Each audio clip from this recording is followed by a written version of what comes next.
Hello friends, स्वागत है आप सभी का इस एसबीआई पीओ 2016 में, जहां पर हम लोग मैथ्स में आज बात करेंगे टिप्स एंड ट्रिक्स की। और जो हमारा आज टॉपिक है आज का वो है डेटा इंटरप्रिटेशन। जैसे कि आप सभी को पता है कि डीआई एक इंपॉर्टेंट टॉपिक है। अगर बात करें एसबीआई पीओ की या एसबीआई क्लर्क की, तो डीआई एक इंपॉर्टेंट रोल प्ले करने वाला इस एग्जाम में। तो आज हम लोग देखेंगे कि डीआई को हम कैसे जल्दी सॉल्व कर सकते हैं। साथ ही साथ हम लोग बात करेंगे कि डीआई से क्वेश्चन कैसे आपको देखने को मिल सकते हैं, और साथ ही साथ हम लोग बात करेंगे किन चैप्टर पे आप फोकस कीजिए कि आप डीआई को अच्छा कर पाए। आइए बात करें तो देखिए, सबसे पहले जान लेते हैं कि डीआई का मतलब होता क्या है। अगर डीआई की बात करें तो साफ साफ लिखा, देखिए इसके देख सकते हैं आप, परिभाषा में लिखा है कि यह प्रश्नों के मात्रात्मक डेटा की सुनियोजित और वैज्ञानिक प्रस्तुति है। कहने का मतलब यह है, कोई भी डेटा हमें गिवन होगा, अब वो डेटा चाहे बार ग्राफ की फॉर्म में हो, चाहे पाई चार्ट की फॉर्म में हो, चाहे पजल की फॉर्म में हो, करना क्या है, हमें डेटा को पढ़ना है, डेटा को जानना है, डेटा को समझना है और उस डेटा से हमें क्वेश्चन निकालने। आइए बात करते हैं इसके प्रकार की। तो आप देख सकते हैं कि साफ साफ दिखाई दे रहा है, जिसको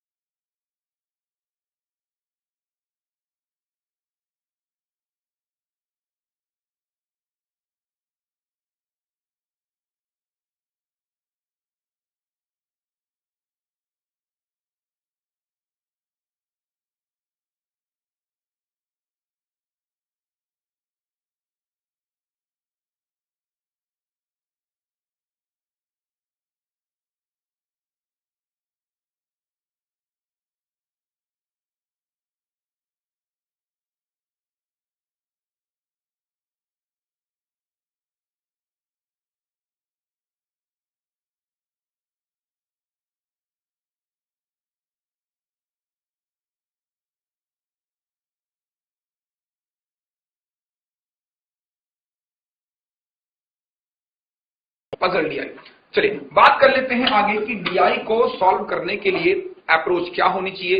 साथ ही साथ हम लोग बात करेंगे किन अहम टॉपिक पे हम लोग नजर डालें कि हमारी डीआई अच्छी हो जाए। तो अगर बात करें तो सबसे पहला रोल प्ले करता है इसमें कौन? परसेंटेज। डीआई को अगर अच्छे से एग्जाम में सॉल्व करना है तो ये कुछ निम्न चैप्टर हमको दिए गए हैं। इस चैप्टर में हमको ज्यादा फोकस करना है। अगर डीआई को सॉल्व करना है तो सबसे पहले चैप्टर की बात करें तो सबसे पहला चैप्टर कौन सा है हमारा? परसेंटेज, यानी प्रतिशत। देखिए, एक क्वेश्चन आपको डीआई का देखने को मिल सकता है परसेंटेज से। अब परसेंटेज से क्वेश्चन कैसे आएंगे अभी हम डिस्कस करेंगे। दूसरा हमारे पास है लाभ और हानि। लाभ अगर हानि की बात करें तो इनकम एक्सपेंडिचर, मतलब आय और व्यय से एक प्रश्न आपको देखने को मिल सकता है। तीसरा है इसमें औसत। देखिए, एक क्वेश्चन औसत से आपको देखने को मिलेगा डीआई में, तो यानी औसत पे भी आपको फोकस करना है अगर हम बात करें डीआई की। और लास्ट है हमारा कौन सा? अनुपात एवं समानुपात। कहने का मतलब यह है कि ये कुछ चैप्टर हमें दिए गए हैं, इन चैप्टर पे भी हमें फोकस करना है अगर हम बात करें डीआई की। देखिए, आप सभी को पता है कि एसबीआई पीओ 2016 जो कि सेकंड पेपर यानी मेंस पेपर जो होने वाला है, टोटली बेस्ड ऑन डीआई, मतलब वहां पे डीआई बहुत इंपॉर्टेंट रोल प्ले करेगा। तो डीआई की अगर हम लोग बात कर रहे हैं तो उससे पहले हमें इन पे भी बात करनी होगी। आइए एक नजर अगर डालें डीआई करने की अप्रोच क्या हो सकती है, या आंकड़े विश्लेषण को कैसे हम आसान बना सकते हैं। ध्यान देने वाली बात इसमें यह होती है, सर्वप्रथम दिए गए चित्र पर सरसरी निगाहें डालें। मतलब यह है कि जो भी आपको डीआई दी गई है, सबसे पहले आपको डीआई को देखना है कि डीआई है कौन सी। क्या वो डीआई टेबल ग्राफ की है, या बार ग्राफ की है, या पाई चार्ट की, या पजल है। मतलब सबसे पहले हमें सरसरी निगाहों से उसको देखना है कि जो डीआई हमें दी गई है वो किस टाइप की है। दूसरे बिंदु पर अगर नजर डालें तो लिखा है कि मुख्य शीर्षक, उपशीर्षक और डेटा जरूर देखें। यानी कि जब भी आप डीआई को हल करने जाएं, सबसे पहले उसका शीर्षक, उसका उपशीर्षक और डेटा जरूर देखें, ताकि आपको प्रश्न करते समय आसानी हो। अगर तीसरे बिंदु पर नजर डालें तो दिया गया है किस प्रकार के प्रश्न पूछे गए हैं, समझने का प्रयत्न करें। हालांकि ये भी हम लोग इस बारे में चर्चा करेंगे कि प्रश्न को आपको समझना कैसे है। तो इस चीज का विशेष तौर से ध्यान देना है जब हम डीआई को हल करेंगे कि जो प्रश्न हमसे पूछा गया है वो किस टॉपिक से है, परसेंटेज से है, एवरेज से है या रेशियो से है। तो यानी हमें प्रश्न के प्रकार को भी समझना है कि प्रश्न क्या कहना चाह रहा है। चौथे बिंदु पर नजर डालें तो दिया गया है कि पूछे गए प्रश्न गणना आधारित या प्रेक्षण आधारित, मतलब कई बार हमको देखने में ऐसा मिलता है कि जो कुछ क्वेश्चंस होते हैं वो कैलकुलेशन बेस्ड होते हैं, यानी कुछ क्वेश्चन ऐसे भी होते हैं जो ऑब्जर्वेशन बेस्ड होते हैं, यानी कि हमें उन क्वेश्चनों पे पहले नजर डालनी है जो ऑब्जर्वेशन क्वेश्चन होते हैं। देखिए 5 में से कम एक क्वेश्चन आपको ऐसा मिलेगा जो ऑब्जर्वेशन बेस्ड होगा, यानी कि उस क्वेश्चन का आंसर आप देख के ही निकाल सकते हो। तो ये चीज बहुत ध्यान देने वाली बात है कि जो क्वेश्चन हमारे एग्जाम में दिए गए हैं उनमें से कुछ क्या होंगे, कैलकुलेशन बेस्ड होंगे, और किसी किसी की कैलकुलेशन बहुत लेंथी होगी, और कुछ क्वेश्चन ऐसे होंगे जो ऑब्जर्वेशन बेस्ड होंगे, यानी कि ऑब्जर्वेशन बेस्ड को हमें पहले करना है। तो ये कुछ अहम चीजें हैं जो हमें ध्यान देनी है एग्जाम में। अगर बात करें 5वें बिंदु पर, सबसे इंपॉर्टेंट चीज है, यहां पर बहुत इंपॉर्टेंट चीज है और ध्यान देने वाली बात यह है कि यदि प्रश्न में क्या है, अप्रोक्सीमेट वैल्यू आपको मिलती है। सपोज कीजिए, मान लीजिए आपका उत्तर आया 30%, आपका उत्तर आया 30%। अब आपने ऑप्शन में देखा कि 30% कोई आंसर नहीं है। तो ध्यान देने वाली क्या बात है कि जब भी अप्रोक्सीमेट वैल्यू की बात करें तो हमें ऑप्शन में नियरेस्ट वैल्यू को पिक करना है, यानी कि अगर हमारा उत्तर 30% है और ऑप्शन में 30% नहीं है तो हमें देखना है कि इसके नजदीक का ऑप्शन कौन सा है। अगर ऑप्शन में दिया गया है 31% या 29%, तो जो नजदीक होगा हम उसके साथ जाएंगे। यानी कहने का मतलब है जिस क्वेश्चन में आपकी अप्रोक्सीमेट वैल्यू आए उसमें आप नजदीकी वाले ऑप्शन को पिक कीजिए, राइट। चलिए आखिरी ऑप्शन इसमें दिया गया है कि सदैव उपयोग की इकाई को जरूर देखें। काफी स्टूडेंट्स यहां पर गलती करते हैं, वो यूनिट लेना भूल जाते हैं। तो यूनिट लेना नहीं भूलना है, कुछ क्वेश्चन में यूनिट पे भी बेस्ड प्रश्न पूछे जाते हैं। तो चलिए अगर नजर डालें डीआई पर, तो देखिए डीआई हमें दी गई है, आप देख सकते हैं स्क्रीन पर दिखाई दे रहा है। अब डीआई की हम लोग बात करेंगे कि हमें क्वेश्चन को कैसे करना है। हमने सबसे पहले क्या बताया था कि डीआई को समझना है। अगर इस डीआई पर नजर डालें तो साफ साफ दिखाई दे रहा है कि डीआई कौन सी है, पाई चार्ट। यानी जो ये प्रश्न हमें दिया गया है वो किससे दिया गया है, pie chart. Sir pie chart भी कौन सा है, सिंगल पाई चार्ट। तो आइए समझते हैं।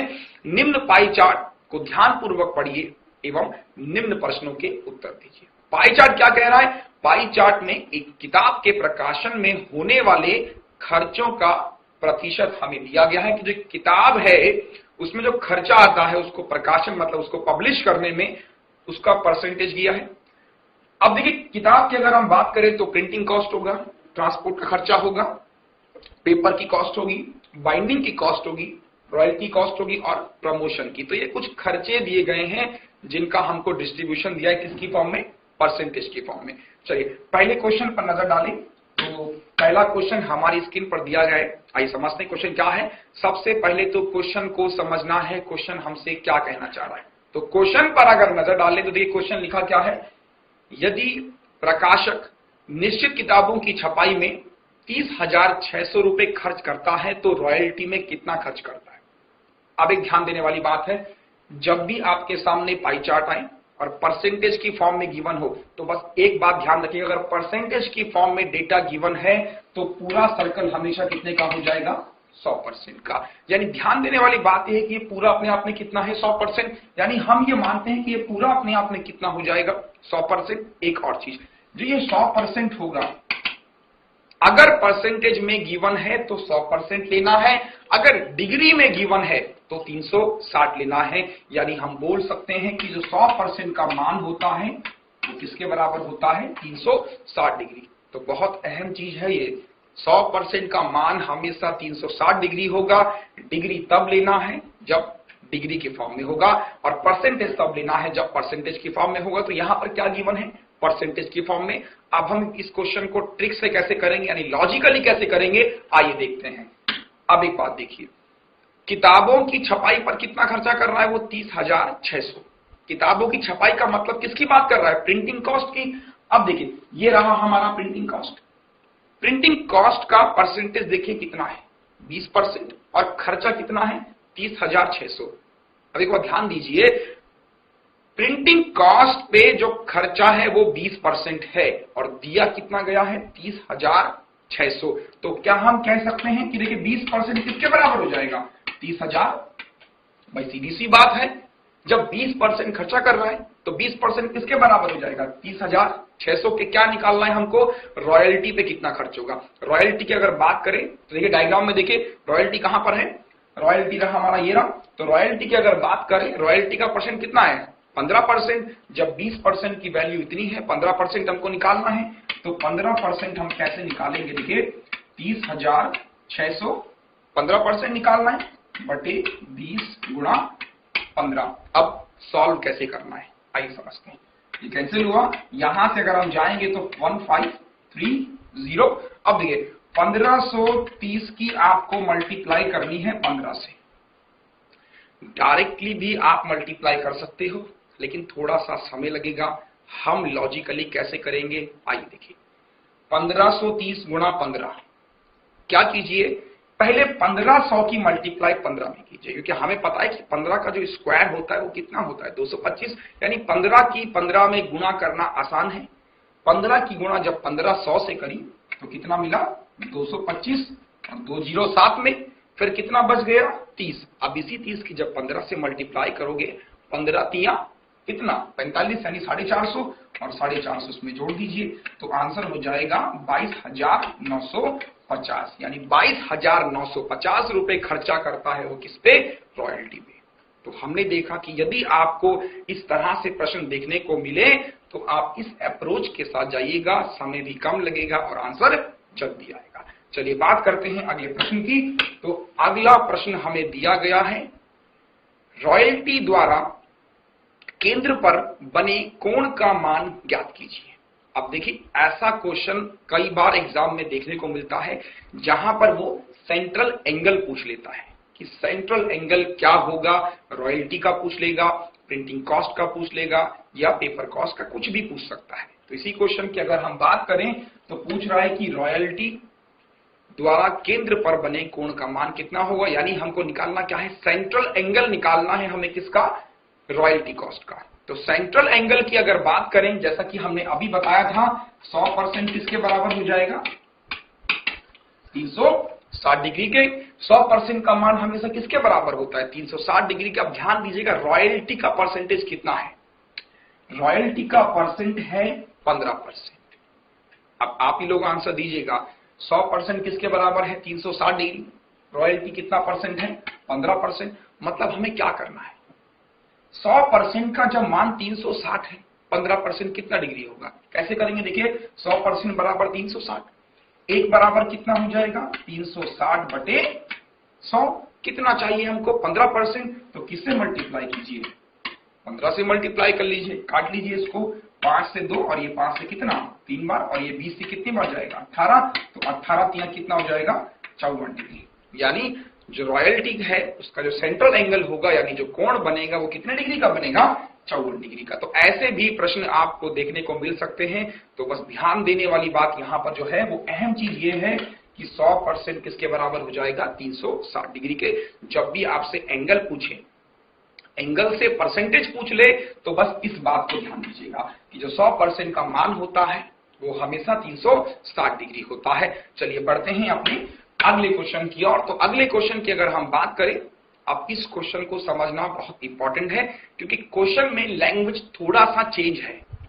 आइए समझते हैं। क्वेश्चन है देखिए, किताब का अंकित मूल्य क्रय मूल्य से 20% अधिक है। अब काफी लोगों के दिमाग में प्रश्न आएगा कि इसमें प्रॉफिट लॉस कहां से आ गया। अभी हमने बात करी थी कि प्रॉफिट लॉस से भी क्वेश्चन आ सकता है। अब देखिए प्रॉफिट लॉस भी यहां पर है और हमें डीआई भी यूज करनी है और अपना पाई चार्ट भी यूज करना है। कैसे करेंगे आइए समझते हैं। किताब का अंकित मूल्य क्या है 20% अधिक है किससे, क्रय मूल्य से। यानी ये कह रहा है कि जो एमआरपी है वो 20% अधिक है किससे, कॉस्ट प्राइस से। हम सभी को पता है जो क्रय मूल्य होता है यानी जो सीपी होता है वो कितना होता है 100%। सीपी होता है 100%, एमआरपी जब 20% ज्यादा है तो एमआरपी कितनी हो जाएगी 120%, राइट।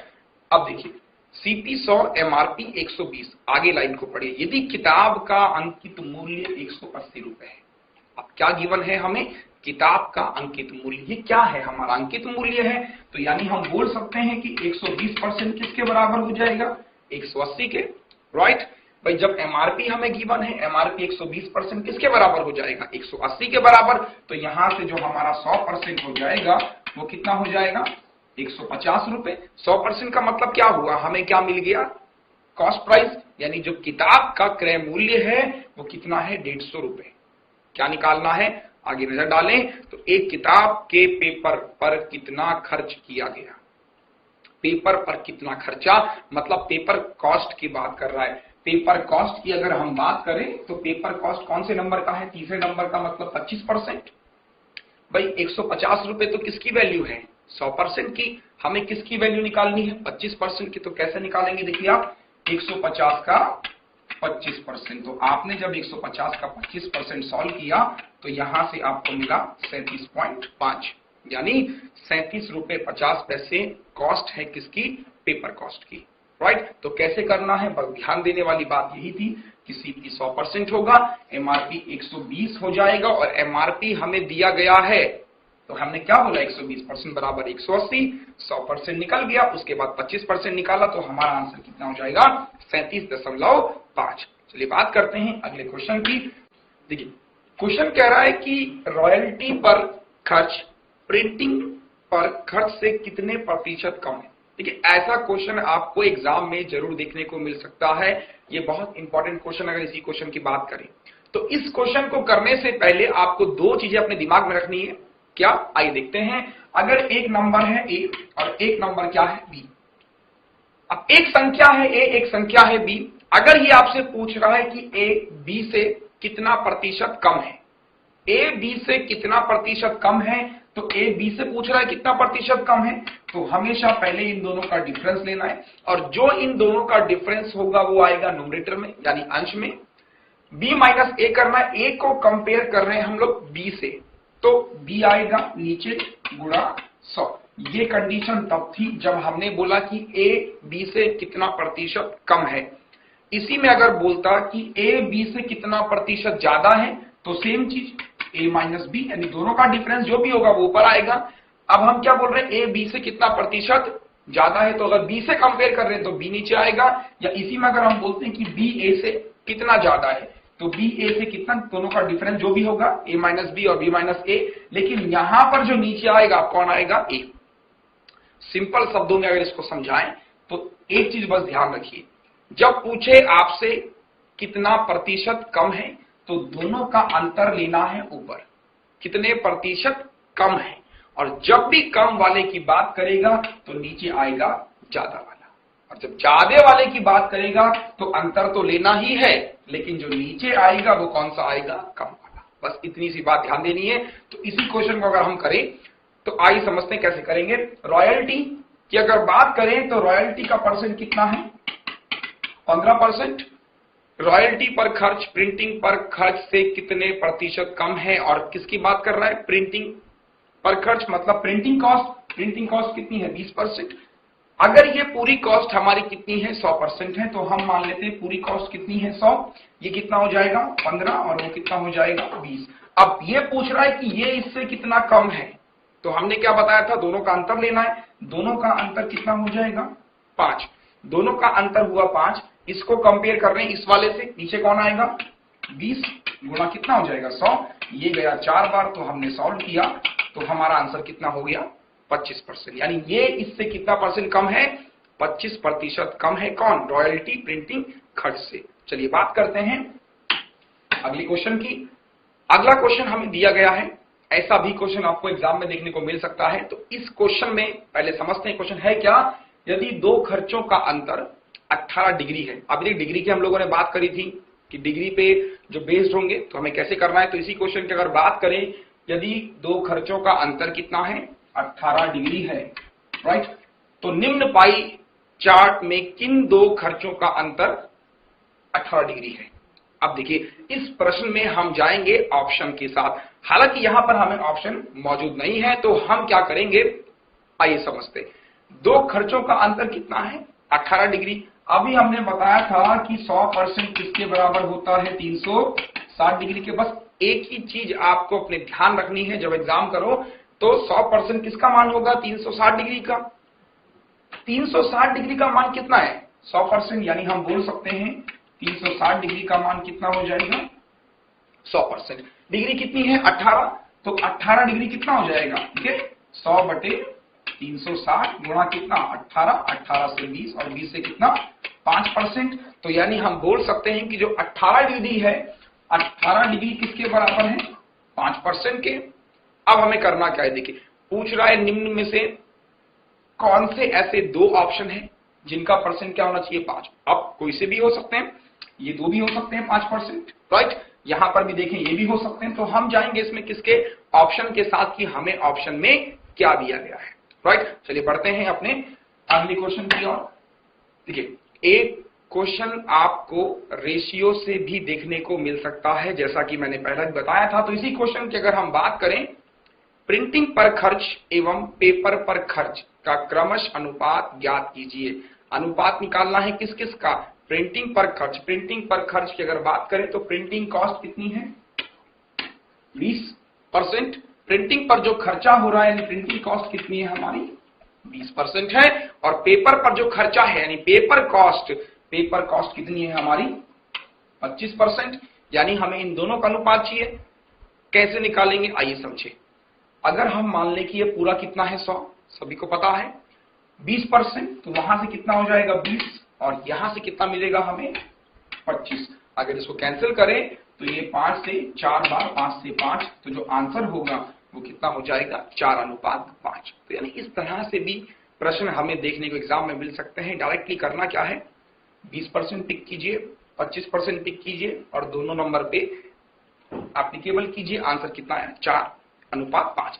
कई बार ऐसा भी होगा, आपसे पूछ लेगा कि ये जो पूरा है, पूरा खर्चा है वो 3 लाख है या 4 लाख कुछ भी है। तो कुछ स्टूडेंट्स क्या करते हैं, 20% निकालेंगे, पहले 3 लाख का, फिर 25% 3 लाख का, फिर कंपेयर करके रेशियो निकालते हैं।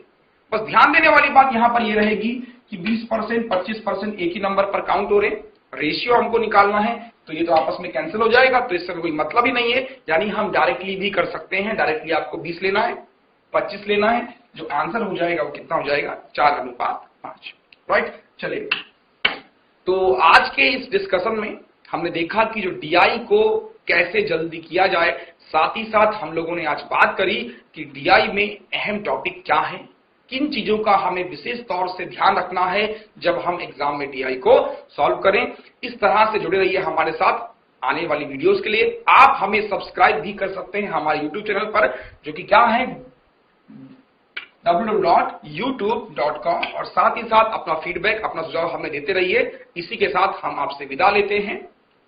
ऑल द बेस्ट, एंड आपकी सफलता में ही हमारी सफलता है।